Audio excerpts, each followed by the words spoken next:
Alright, so this is going to be part 4 to What If Deku Had All for One. So, with that being said, let's just roll the intro. They trip took it to 10. Let me tell you how I come through with the 1-2, kicking shit like kung fu. Treat a bad bitch like she average. I'm a savage, little hoe, what you want do? I'm about cash if the raw fast. I'ma get that little nigga by any means. Alright, so before we start the What If, I want to ask you guys a question real quick.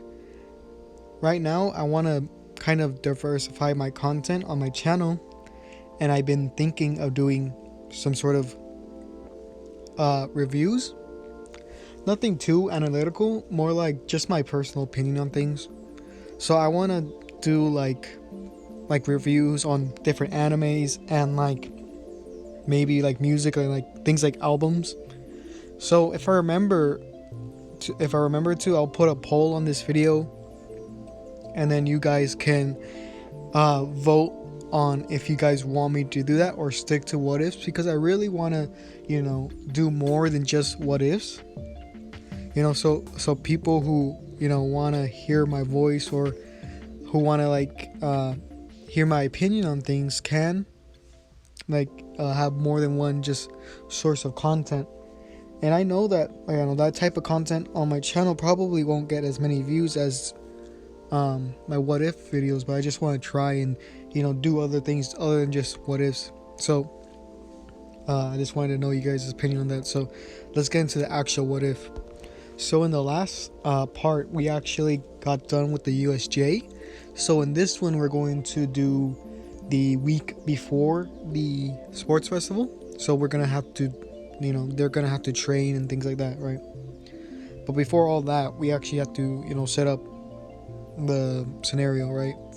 So everyone knows that the sports festival is coming up. So it'd be that moment where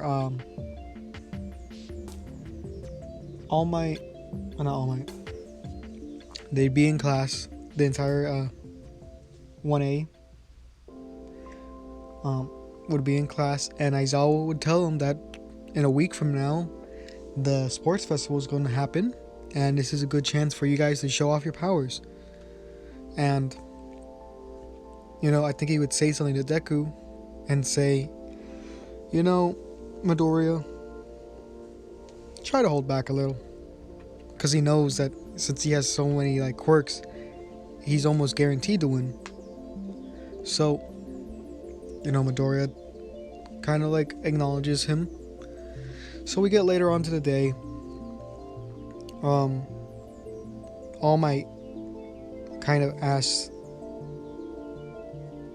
Deku, after Deku was having lunch with his friends, he asked him to come with him to the kind of teacher's lounge, I think it was, that little room where they have that talk, and they talk about how the sports festival is a good way to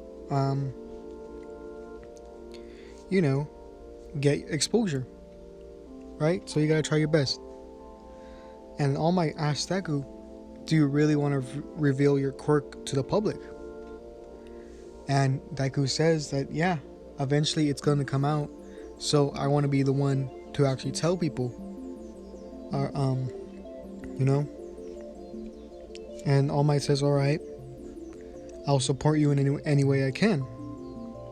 Because, people might freak out at the idea that someone has the ability to steal quirks. So when that moment happens, All Might's going to be there to kind of calm down the crowd and reassure him that he's not that type of person. And then All Might asks Deku, young Midoriya, what are you going to do for training? And Deku would be like, well, I thought I could just try to use multiple quirks at once and try to master that. Oh yeah, and I forgot to tell you guys this, but when I told you guys last time, that Midoriya also took a quirk from a villain that was at the USJ. There was two common suggestions. There's water control, and then the other one was some sort of enhanced like senses, things that are used for like tracking mostly. So I don't know which one to choose because I saw those a bunch, and I also saw like you know those kind of abilities on the other videos too. So if you guys, I think I'll put another poll in for that. And then I'll do 2 polls for this video, and then you guys can vote on those 2. So if you, okay, so let's get back into the what if. So we would get to a point where All Might would be like, so do you want to train with Mirio? And Deku would be like, isn't that the person that you choose to have one for all? And All Might would be like, yes, he's my successor. I think it'd be good training for both of you if you were to train for this week for the sports festival.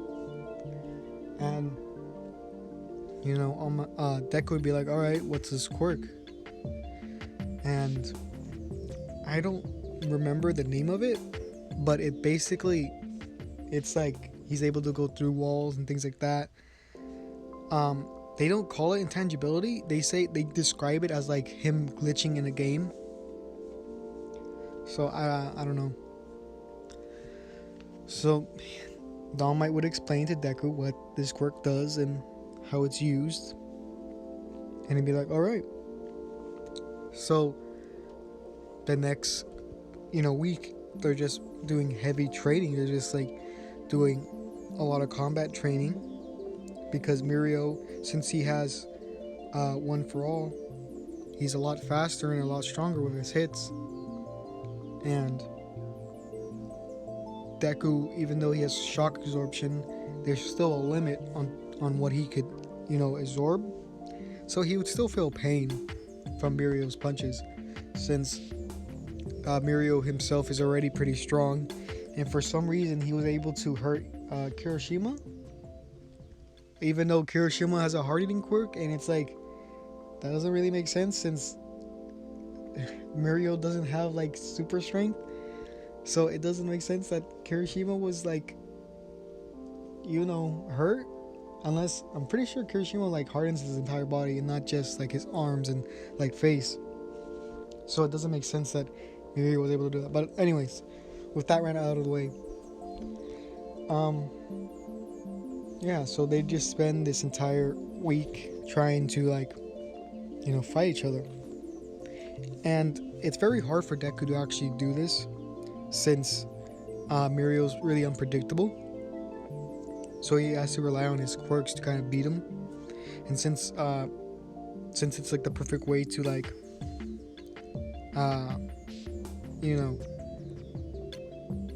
like use multiple quirks at the same time, it's pretty good training.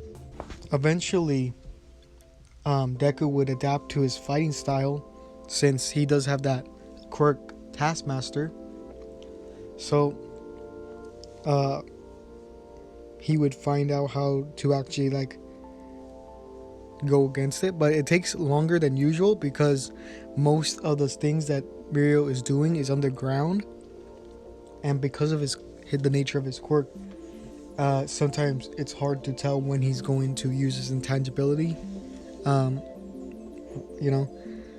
So even though Deku knows his like fighting style, it's still hard for him to actually land any hits, since he could just go intangible whenever he wants, basically. So I think at this point Deku would learn how to use 3 quirks at the same time, and pretty proficiently too. So when we get to the day of the actual sports festival, because I'm pretty sure all the classes, like not just freshmen, do it, so Mirio would have to do his own sports festival. So I think that it'd be at the part where everyone's like in that room getting ready to go to do the speech. And I think this is when Todoroki actually goes up to Deku and says, how do you actually handle these many quirks, quirks of other people? And Deku would reply like, I don't really see it as that way. Once I take someone's quirk, I kind of just use it and it just feels so natural to me. So I just like feel like it's mine already. When I take, quirks, I don't take them from like innocent bystanders. I take them from the worst criminals out there. So I don't really feel any remorse from doing it. And Todoroki would take this to heart. He would understand, making your quirk your own and not having it bound to anyone. So we go and we do the kind of speech, right? And I don't think Bakugo would be as arrogant as he is as in the show. He would just kind of be like, alright, let's just get this over with. We already know who's going to win, right? But he doesn't say who. And people would be kind of angry at him, thinking that he meant himself. They'd be like, Bakugo, you can't just say that. There's no guarantee you're gonna win. And Bakugo would be like, I never said I was gonna win. And he kind of looks at Deku, but not like in a hateful mean manner, but kind of like trying to tell Deku that he's really powerful. So we get to the first event, and this is the obstacle race, right? So what happens here is that everyone tries to rush, right? And Deku, since he has teleportation, he'll just teleport to the end of the finish line and pass it. So yeah, that's basically how it goes for Deku, at least. So how does the other kind of class do in that scenario that Deku's no longer there? So Todoroki, I think he would still get past everyone and freeze their legs, just like he does in the anime. And then, as he's like freezing people's legs, class 1A would actually, break free first and get ahead of the other classes. So we would get to the point where it would be Bakugo and Todoroki near the minefield, and they just kind of try to rush through it, right? Because they want to get second place. So I think the person who would probably get second place in this scenario would probably be Bakugo, since he could actually kind of fly over the landmines, unlike Todoroki, who has to use like his sliding ice ability, which could, I think, detonate some of the bombs or the landmines that are there. So I think it'd be, in first place, be Deku, since he teleported at the end. Then it'd be Bakugo, and then Todoroki, and then fourth, I guess, be Ida. So we would get to the cavalry battle, but before that, I think, the crowd would be confused, like, oh, this guy's a teleporter? And, President Mike would be one of the announcers, right? The commentators with Aizawa. And he would ask this to Aizawa, like, so is that kid, Midoriya, is he a teleporter? And Aizawa, knowing that Deku doesn't care if anyone knows his quirk, he'd be like, no, not exactly. His quirk is plunder. It lets him steal quirks from everyone. It lets him steal quirks from people that he's able to touch and have eye contact with. And then President Mike's like, whoa, really? Like, do you mean like a temporarily steal their abilities, or this is like permanent? And Aizawa was like, no, it's permanent. And people in the crowd would be freaking out, like, how could you let someone like this in UA? And Aizawa would be like, calm down, folks. I've worked with this young man for many years. I've known him since he was a kid. he's not that bad. We've worked with the police and the government to take, to take the quirks away from some of the strongest and most evil villains out there. And people hearing this would calm down, and I think they would cheer for this kid because from a young age, he's been like a hero. He's kept people safe.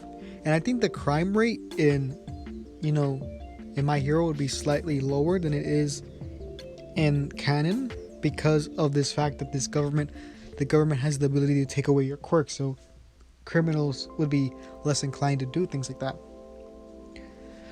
So we get to the cavalry battle. Midoriya, gets first place, and so next, so we get to the teams, right? I think it kind of be the same as it is in canon. I think it'd be Mei Hatsume, I think that's her name, and Deku, Uraraka, and what's his name? Todoroki. And I think it'd just be the same teams overall.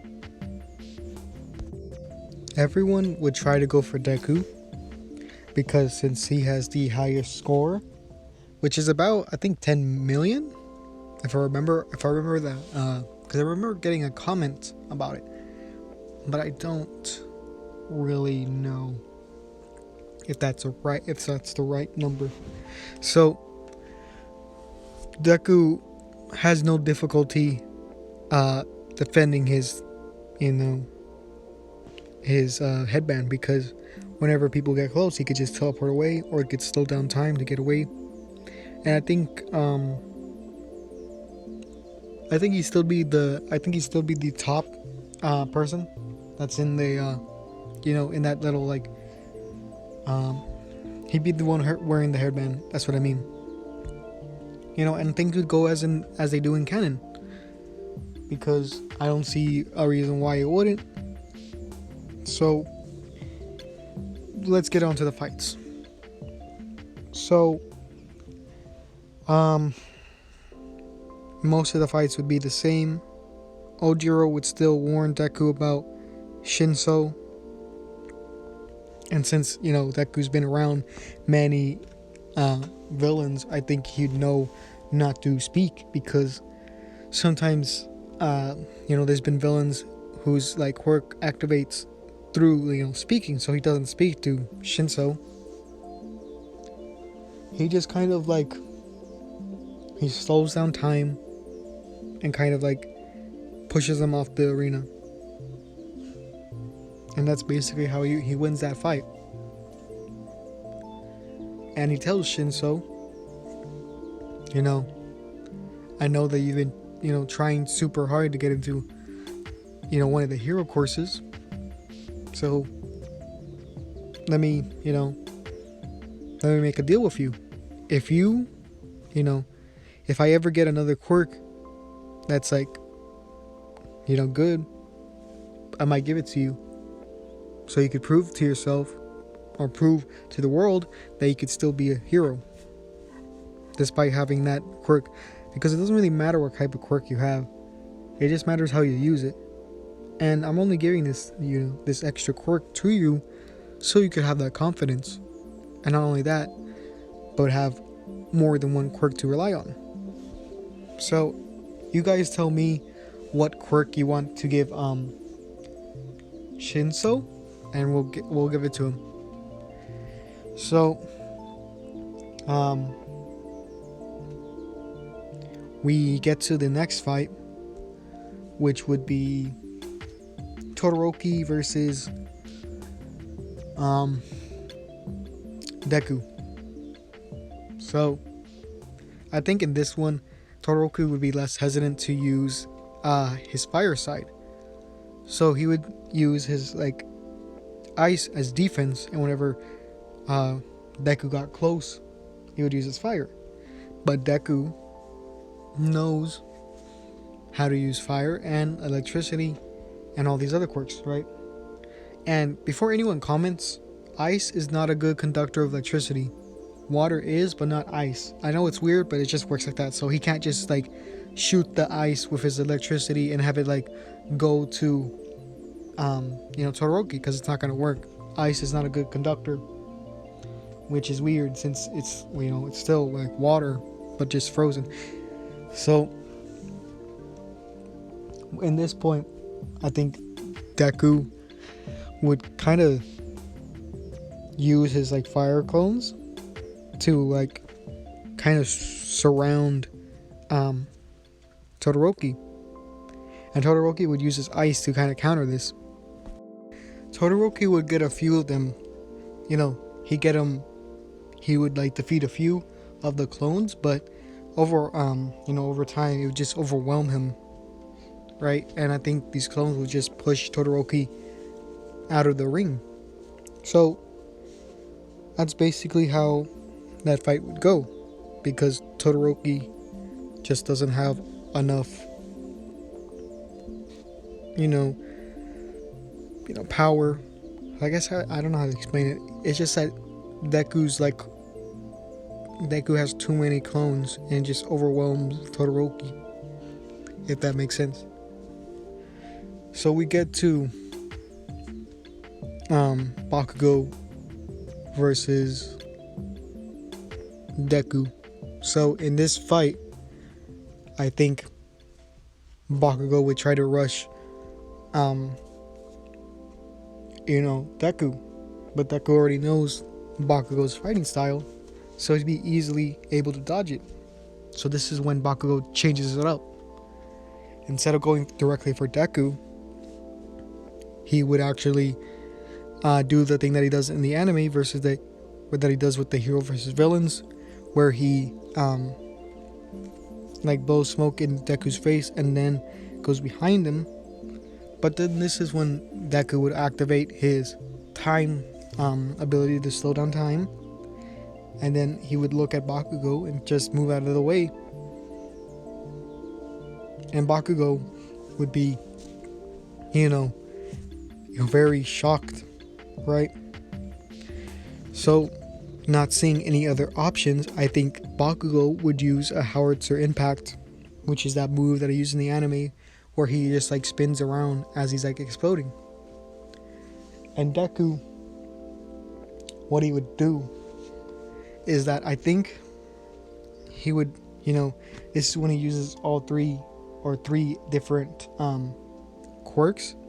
He would use his muscular quirk combined with his black lightning and his fire to he would just charge it into one punch, right?